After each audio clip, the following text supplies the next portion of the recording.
to tune into, we have my channel, so I can customize the channels that I can quickly tune into here. So I can select history, discovery, or more. So if I want to tune into the history channel, this will actually send an IR code to my cable box to tune into that channel. So while I'm watching live TV, I can actually go over to the right here with my cursor, and I can see my channel guide pop up right here. So it populates my channel guide and tells me what those channels are broadcasting right now. So if I want to tune into that, I can just tap on it, and again, it will tune that cable box to that channel. So it works really well here. We also have recommended, so based on the content you're watching or the time of day, this will recommend some other titles you can watch right now or in the future. Now if I go back to the home screen here, I can also see my recent apps. So anything I've recently accessed, which includes my LG Content Store, Amazon, Netflix, and etc., that's all to the left. So it's always ready to go. So if you jump between different services, everything is basically in standby, which is very helpful. Now of course we have lots of apps down here. So we have Netflix, and it does support 4K video streaming. So if you have 4K titles down here, you will be able to see it on this TV, which is really nice here. But of course, one of my favorite shows is Star Trek: The Next Generation. I can go ahead and resume where I last left off.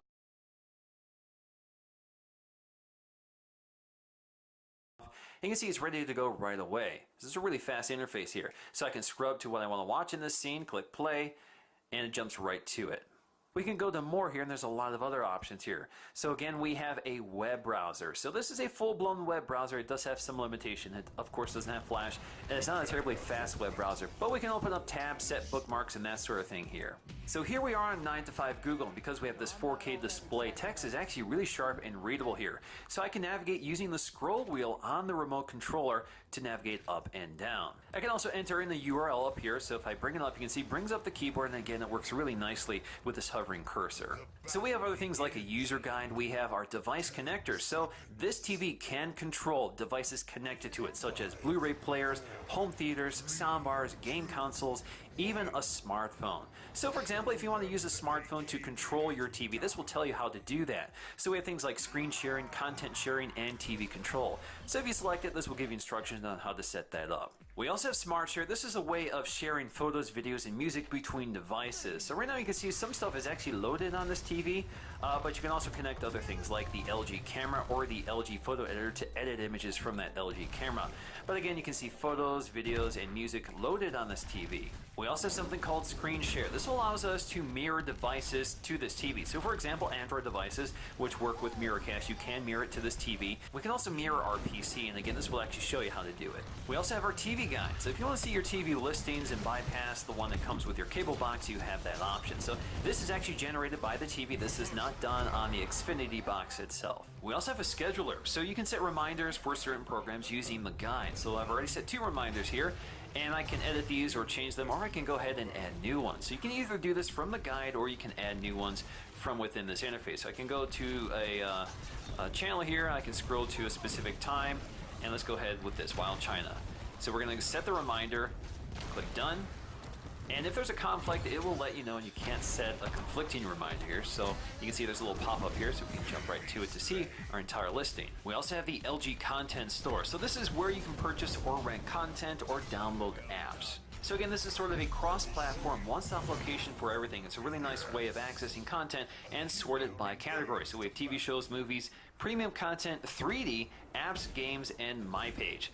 So for example, if we go to TV shows here, so as you can see, we have top picks for me based on my viewing habits. So for example, I can go ahead and select Helix, so I can see everything about this TV series. And if I go to this drop-down menu, this will actually take me back to other search options if I want. So I can go back to movies, etc., or go back to the main screen. So if I want to watch this now, you can see there are multiple services in which this is available. So I can go to Amazon or Vudu. So again, a cross-platform search here. So if I go to Amazon, I can see whether this is available through Amazon Prime. So in this case, you can see it's launched me into the Amazon app, which allows me to buy it for $1.99 or $2.99 for HD, and I can see more episodes, more seasons, etc.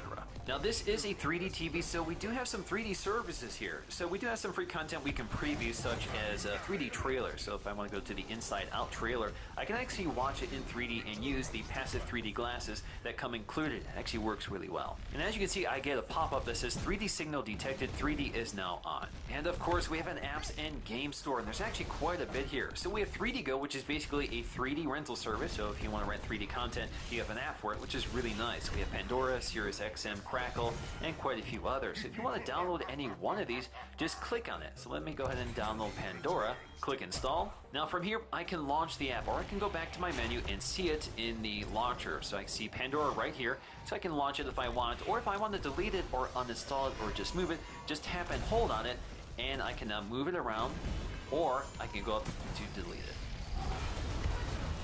We also have our notifications. So this is where we can see all of our notifications, such as application updates or scheduling reminders or software updates and that sort of thing.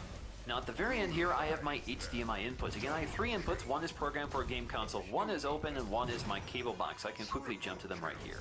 Now we can also interact with the TV through voice search. Play Star Trek Into Darkness. So the search is for Star Trek Into Darkness, and I can limit by movies, YouTube, or the internet. So if I click movies here, I can go and select one of these. I can watch now, or I can see one of these featurettes down here using that scroll wheel to navigate through it. So let's go and click watch now. And you can see it searched several apps and found it under several apps here. So Amazon is one of them. So let me jump right to Amazon. All I have to do is click resume or play from beginning if I want. And there we go, we're watching Star Trek Into Darkness, and I can quickly scrub through the timeline here just by using the cursor and jumping right to that point on the timeline. Again, it's really responsive. Now, voice search is pretty sophisticated here, so we can do things like Note 5 unboxings on YouTube. Your killing spree is over. So again, it quickly finds Note 5 unboxings specifically on YouTube, and I can jump right to mine if I want. So there we go, we have one of my 4K videos playing on this TV, and it looks absolutely fantastic. It's definitely the best my videos have ever looked on any display here, with that huge OLED display at 4K resolution. It's really stunning. Show me photos of a Yorkie. So in this case, it's done a cross-platform search for Yorkies. So I can see YouTube videos on Yorkies, or I can go to the internet for images on Yorkies, TV shows, etc. So if I go to internet, this will do a Bing search for images of Yorkies. So I can click images if I want. And again, this is where that browser really comes into handy. You can also answer questions. How tall is the new World Trade Center? Now, although it doesn't give you a specific answer, again, you can go to the internet to perform this search, and there we go. What's the weather like today? So in this case, we get an information card brought to you by AccuWeather, which shows you the current conditions for today, Thursday, and Friday. You can also quickly switch inputs by going to the upper right corner here, get to your input selector. And here you can see live TV, Comcast I'm on right now, game console, HDMI 3, or all inputs. Now if you go to all inputs, you can actually browse them. So for example, if I want to take a look at my game console, which is on right now, and then I have another console here, which is the Xbox. So that's the PS4 and that's the Xbox. And I can name these if I want, so I can rename them. So I can go to edit and I can input the text, or I can just select one of the predetermined icons and names. We can also quickly access our quick settings. So if we go to our quick settings, we have our picture profile, sound profile, aspect ratio, sleep timer, and parental locks. So under picture, we have vivid, standard, which is what I prefer.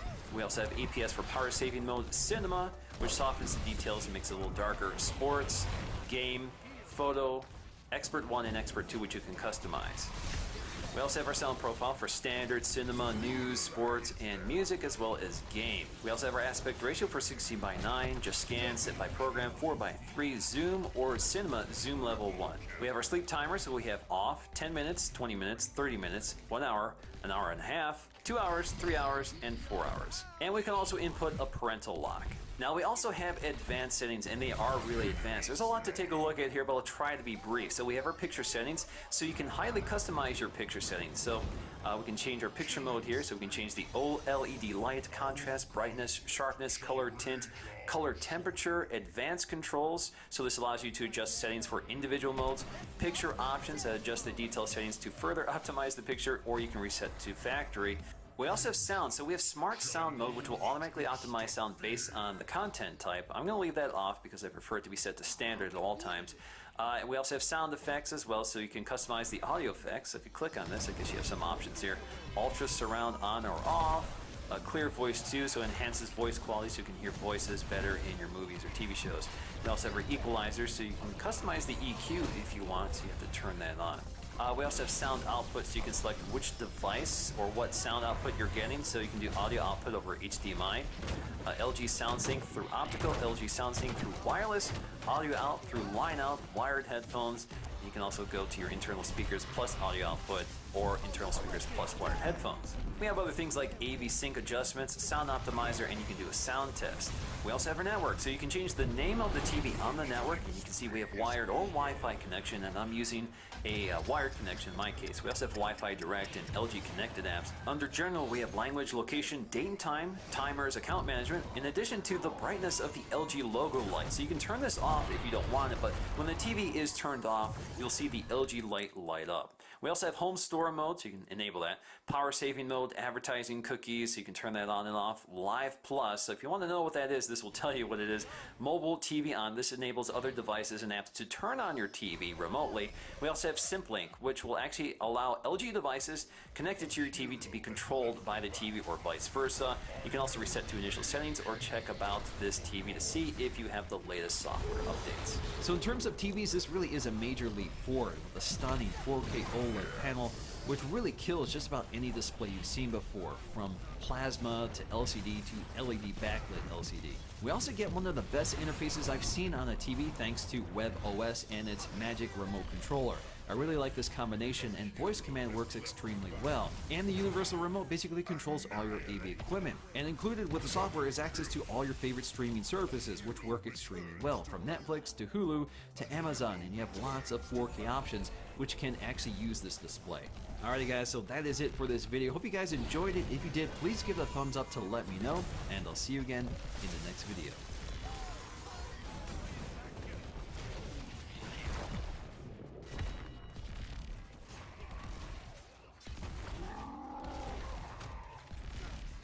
What's up guys, Mike here, the Detroit Borg, with one of my favorite things to unbox, a giant 4K TV. So this time, LG sent me one of their newest 2016 4K OLED Ultra HD TVs for review. I also want to thank them for sponsoring this video and allowing me to share my unbiased opinion. Now specifically, we're looking at the 65-inch B6. This is also available as a curved model called the C6, and it comes in 55 and 65-inch sizes. There's actually a pretty extensive lineup of OLED TVs for 2016, and if you want to check them out and see what the pricing is, I'll leave that linked in the description below.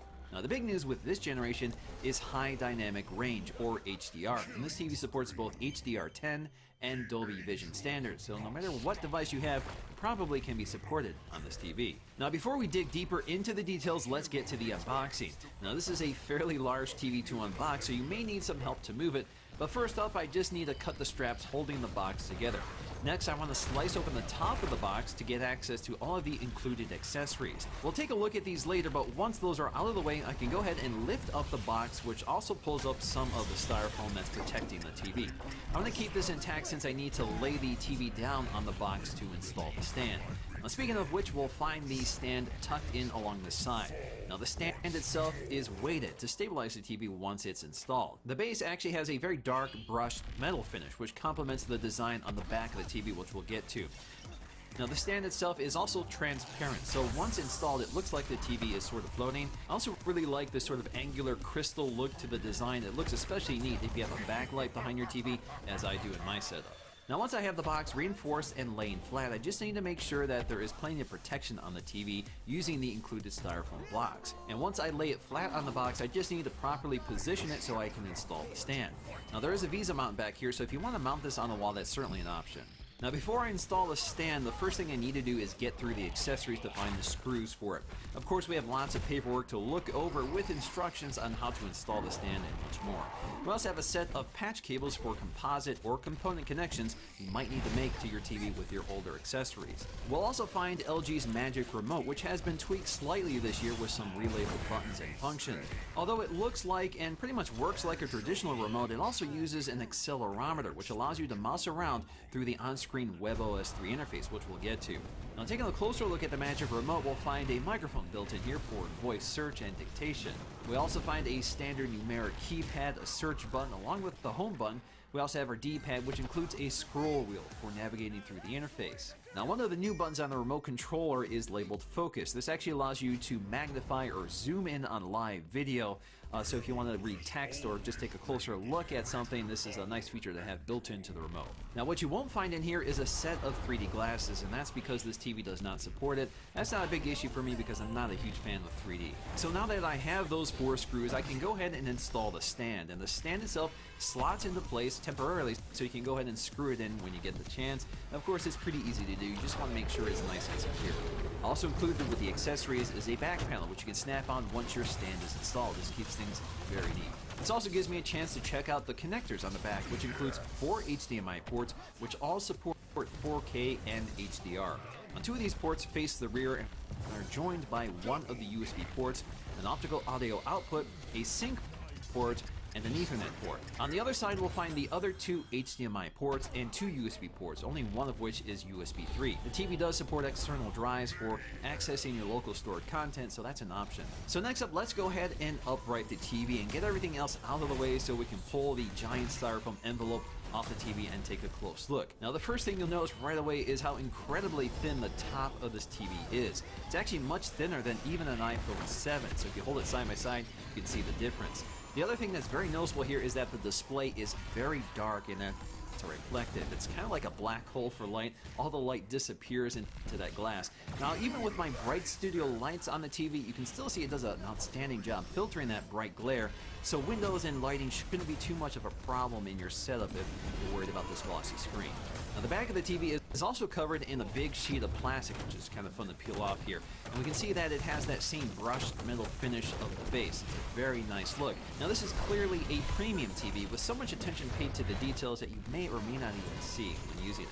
Now the back of the TV isn't entirely flat. We do have this bump out which houses all of the electronics, the I/O, and of course the ventilation and the speakers. In terms of audio quality, we do have a set of speakers designed by Harman Kardon, and they're excellent. So if you don't want to connect a home theater system, you have a great set of onboard speakers which are loud, clear, with a nice open dynamic range, and you can calibrate these speakers for the environment, which the TV can do itself, and we're going to demonstrate that later in this video. Now personally, I'm always looking for a great sound system built into a TV because I'm not necessarily going to connect it to a home theater setup. Now like many other LG smart TVs, this one is powered by WebOS 3.0, which is really my favorite smart TV interface. It has smooth performance and a ton of features and apps, which we're going to walk through in just a minute. But one of my favorite aspects of this TV is that it's extremely easy to set up and use with your TV provider and connected peripherals. The TV is able to automatically set up and control most of your HDMI devices automatically, so there is no need to program or configure the magic remote. In terms of OLED technology, this really is a completely new category of TV that has some distinct advantages over plasma and LCD. The pixels of an OLED display do the job of emitting the light instead of a backlight, like an LCD panel. Now this means OLED can achieve absolute blacks right down to the pixel. The other benefits of OLED is that you have infinite off-axis viewing, so there's no distortion, which is common to polarized displays like LCD. And because we don't have a backlight here, there is no light leaking or uneven splotchiness or halo effects that can be common to LCD. This TV also features an expanded color gamut, so it can display a broader range of colors closer to what the human eye can see. That's thanks to a 10-bit panel which can produce up to 1.07 billion distinct colors over its 8.3 million pixels. LG has actually made some significant enhancements to their OLED TVs since last year, with much brighter displays that now support both HDR10 and Dolby Vision. These are high dynamic range standards that deliver vibrant contrast and vivid colors, something an OLED TV is especially well suited for because it's the only display technology that can achieve perfect black. HDR content is becoming more widely available on streaming services like Netflix, Amazon, and Vudu, in addition to Ultra HD Blu-ray and the latest generation of gaming consoles. So HDR is definitely something you're going to see more and more of, and I think it's a requirement if you want to buy a TV in 2016. Now really, the best way to experience HDR is via Ultra HD Blu-ray, and that's because it has the highest bitrate with the least amount of compression. And one of the best examples is really Star Trek Into Darkness because it plays a lot with light and contrast, and it's really stunning on this TV. It's unlike anything I've seen. I was really blown away by the experience. There's so much depth and so much color. It's extremely vivid and clear. And really, the best way I can relate this experience to other people is like you're seeing 1080p for the first time. When you first saw that, it completely blew you away. But with OLED and 4K and HDR all combined together, this really is a next generation experience, and it definitely makes an impact. Now, you certainly don't need 4K or HDR content to enjoy this TV. It looks fantastic no matter what you play on it. But 4K and HDR content is widely available on Amazon, Vudu, and Netflix. 4K content is also available on YouTube. In fact, all of my videos are filmed in 4K and have been for many years, and they look fantastic on the TV. It's definitely the best looking my videos have ever looked on a TV. So next up, let's go ahead and walk through the interface here. So if I hit the home button on the remote controller, this brings up this ribbon toward the bottom, which has all of our apps and inputs. And you can see just how quickly the interface responds as I flick the remote left and right to navigate through it. I can also use the D-pad to select through these apps. Now if you look toward the left here, you'll see this recently accessed app, but if I want to see all of them, I just tap and hold on the home button and this brings them all up. So I can go ahead and navigate through them. Some of these also include some of the previous inputs I've opened up before, like my streaming box, Blu-ray player, and all of these apps. So if I want to access any one of these, I can click on them, or if I arrow up, I can also close them out. Now I can also move these around, so I just tap and hold using the center click on the D-pad, and then I can reposition them. So if I want it dropped here, I just click again, and then it's there. But if I want to uninstall any one of these apps, all I have to do is go up here and click the X icon and it uninstalls them. Now if I bring this up again, you'll see I have two categories off to the left, my channels and my content. So with my channels, I can favorite any of my favorite channels for easy and quick access. So you can see I have a bunch of them here, and you'll notice that some of these are not broadcast TV, they're actually IPTV or streaming TV, such as BuzzFeed. Now if you want to add additional channels, you can go to Add Channels and you'll see a selection here. And if I go to up here, you can see I can select between live TV, which is streaming TV, or my Comcast subscription. So I can see all the channels available to me from my Comcast service. So now if I go to my channels, you can see this little indicator telling me when that specific program is about to end. I can click on it, and it'll take me right to live TV by sending the correct IR code to my cable box. It's the same with these live streaming services from the internet. Just click on them, and they'll load for you. Now if I go to my content, this basically allows me to add content that I may want to watch later. So right now I have quite a few things already added, such as Deep Space Nine, Game of Thrones, Star Trek Into Darkness, Fargo, and Stranger Things. And I can go ahead and add more stuff, and I can go ahead and search for it. So if I want to add Orange is the New Black, which is a recommended search here, I can go ahead and do so. And if I go ahead and select these, you can see that they're available in different apps. So this is a cross-platform search. So if I click play, I can either play it on Netflix, Amazon Video, or Hulu. So if I click Netflix, this will launch right into Netflix and play it for me. Now while watching your live broadcast TV, if you take your cursor over to the right, you get channels and recommended. So this is basically our TV guide. So with our channels, we can see our TV guide and the programming information. And if we want to jump to any one